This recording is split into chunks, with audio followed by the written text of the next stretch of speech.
মাদক থেকে আমি যদি দূরে থাকতে পারি, আমি ডিক্লার দিয়ে গেলাম, ইলেকট্রনিক এবং প্রিন্ট মিডিয়ার যে সাংবাদিক ভাইরা আছেন, আমি ডিক্লার দিয়ে গেলাম যে আমি আমার চাকরি জীবনের শুরু থেকে নাও স্টিল এবং শেষ পর্যন্ত আমি মাদকের সঙ্গে আমাকে স্পর্শ করতে পারবো না। যদি আমার এই কথার সঙ্গে কাজের মিল না হয়, আমি সঙ্গে সঙ্গে এখান থেকে অফিসার ইনচার্জের পদ থেকে ইস্তফা দিয়ে আমি আবার জায়গাতে চলে যাব।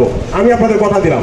থেকে আগত নেতৃবৃন্দ এবং আমার শ্রদ্ধেয় ভাই বোনেরা আসছেন, আপনাদের অসংখ্য ধন্যবাদ। আসসালামু আলাইকুম। আপনারা কষ্ট করে আসছেন এবং বিভিন্ন বক্তার বক্তব্য আপনারা শুনছেন, এই জন্য আপনাদের অসংখ্য ধন্যবাদ।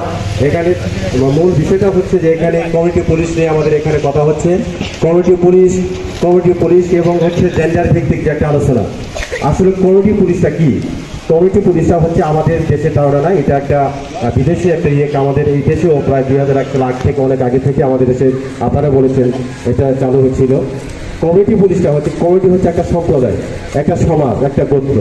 তো আমরা পুলিশ তো সেবা দিয়ে যাচ্ছি, তো মুখেই বলবো এটা না, আমি শুধু মুখে বলবো যে আমি ভালো কাজ করি, আমি ভালো কাজ করলাম, আমি আজ থেকে এই মাদক মুক্ত করব। এখানে অনেক কথা বললাম, আমি নিজেও বললাম নো, আমি এতে বিশ্বাসী না। আমি বিশ্বাসী এটা করি, আমি পুলিশ, আমি অফিসার ইনচার্জ এনায়তপুর থানা। আমি যদি নিজে মাদক থেকে আমি যদি দূরে থাকতে পারি, আমি ডিক্লার দিয়ে গেলাম।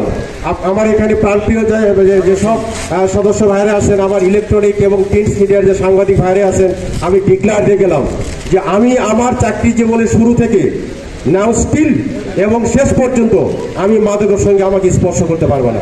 এবং মাদকের যত বড় কিলার, যত বড় মাদক সম্রাট এবং যেই হোক, আমার সামনে আসতে সে সাহস পাবে না। ইভেন শুধু আমি না, আমি যেখানে কাজ করব, আমি যেখানে অফিসার ইনচার্জ হিসেবে দায়িত্ব পালন করি এবং যেখানেই থাকি, আমার সঙ্গে আমার পুলিশ সদস্য যারা থাকবে তারাও এই সাহস পাবে না। আমি মনে করি আমার এই এলাকার থানা, আমি যে কথা বলে গিয়েছি, আপনারা এটা প্রমাণ করবেন। আমার বিরুদ্ধে যদি আপনার মাদক সম্পর্কে মাদকের সংশ্লিষ্টতা পেয়ে থাকেন, সর্বপ্রথম আমার বিরুদ্ধে লিখবেন যে এনায়তপুর থানা অফিসার ইনচার্জ সে কমিটি পুলিশের বক্তব্য দিয়ে এই কথা বলেছে, কিন্তু তার কথার সঙ্গে কাজের মিল নাই।